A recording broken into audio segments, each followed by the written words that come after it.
ہم گناہ گار ہیں، لمحہ لمحہ گناہ ہو جاتے ہیں، پتہ بھی نہیں چلتا کہ گناہ ہو جاتے ہیں۔ تو یہ زبردست آفر ہے، اگر کوئی بندہ اپنائے گا تو ضرور فائدہ اٹھائے گا۔ اس امت پر اللہ تعالیٰ کا خاص احسان و کرم ہے، اور یہ رسول اللہ صلی اللہ علیہ وآلہ وسلم کی نسبت ہے کہ پچھلے لوگ گناہ کرتے تھے تو ان کی پکڑ ہو جایا کرتی تھی، لیکن یہ امت گناہ کرتی ہے پھر اس کو توبہ کا موقع بھی فراہم ہوتا ہے، اور صرف توبہ کا موقع نہیں ہے، بہت سارے ایسے لمحات اور اوقات ہیں جن میں اللہ کے حضور حاضر ہونے، اللہ کی عبادت کرنے سے بندے کے گناہ ختم ہو جاتے ہیں اور نیکیوں کے بے شمار خزانے اللہ تعالیٰ عطا کر دیتا ہے۔ اس میں بہت سارے مواقع ہیں، تو میں آج جس موقع کی بات کرنے لگا ہوں، کیونکہ ذی الحج کا مہینہ ہے اور اس ذی الحج کی 8ویں جو رات تھی، اس رات میں حضرت سیدنا ابراہیم خلیل اللہ علیہ السلام نے خواب میں دیکھا کہ آپ اپنے بیٹے کو ذبح کر رہے ہیں۔ اشارہ ہوا کہ آپ اللہ کی راہ میں اپنے بیٹے کو قربان کریں۔ تو صبح ہوئی تو آپ اس میں غور و فکر کرتے رہے کہ اس خواب کا کیا مطلب ہو سکتا ہے۔ تو چونکہ آپ 8 ذی الحج کو غور و فکر کرتے رہے، اس لیے 8 ذی الحج کو یوم ترویہ کہتے ہیں، یعنی غور و فکر کا دن۔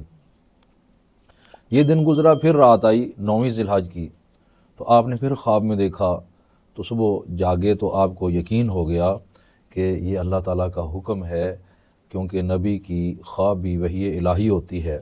لہذا مجھے اشارہ ہو رہا ہے کہ میں اللہ کی بارگاہ میں اپنا بیٹا اسماعیل ذبح کر کے پیش کروں۔ تو چونکہ آج کے دن آپ کو پہچان حاصل ہو گئی تھی کہ مجھے حکم ہو رہا ہے کہ میں بیٹا ذبح کروں،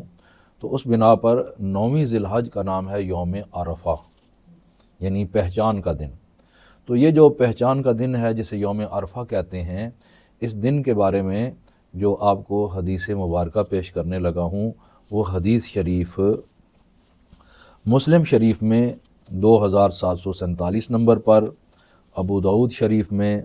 2425 نمبر پر، اور ترمذی شریف میں 749 نمبر پر، ابن ماجہ شریف میں 1730 نمبر پر، اور مسند امام احمد میں 22530 نمبر پر موجود ہے۔ تو اس میں کرم کی برسات ہے،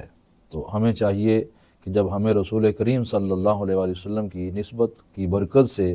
اللہ تعالیٰ اپنی انوار کی برسات عطا کرتا ہے، تو ہم اس انوار کی برسات سے ضرور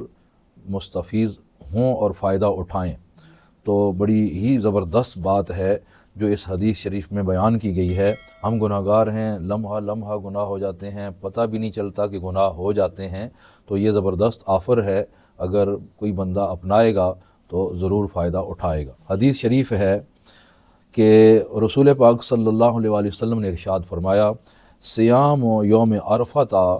و انی احتسب علی اللہ ان یکفر السنۃ التی قبلہ والسنۃ التی بعدہ۔ رسول اللہ صلی اللہ علیہ وسلم نے ارشاد فرمایا،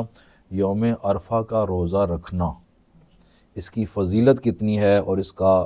اجر و ثواب کتنا ہے، اس کا تو اندازہ نہیں ہے، یعنی بے شمار اجر ہے۔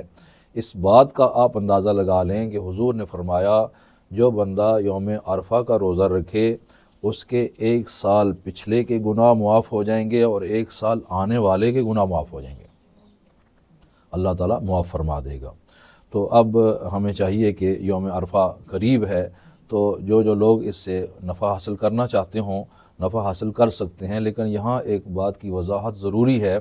کہ یوم عرفہ سے مراد کیا وہ دن ہے جس دن مکہ شریف میں لوگ میدان عرفات میں جمع ہوتے ہیں؟ تو یہ درست نہیں ہے۔ یوم عرفہ سے مراد 9 ذی الحج ہے۔ پاکستان اور سعودی عرب کے اندر چاند دیکھنے کے لحاظ سے دن کا فرق پڑ جاتا ہے۔ ہم نے سعودی عرب میں میدان عرفات میں جمع ہونے والا دن نہیں دیکھنا، بلکہ اپنے وطن میں ہم نے 9 ذی الحج کی تاریخ دیکھنی ہے، لہذا 9 ذی الحج کو روزہ رکھنا اس فضیلت کا جو بیان کیا گیا حدیث شریف میں کہ جو بندہ 9 ذی الحج کا روزہ رکھے گا، اللہ تعالیٰ 2 سال کے گناہ معاف کرے گا، ایک گزشتہ سال کے اور ایک آئندہ سال کے گناہ اللہ تعالیٰ معاف فرما دے گا۔ یہ آفر ہے، اس سے ہمیں فائدہ اٹھانا چاہیے۔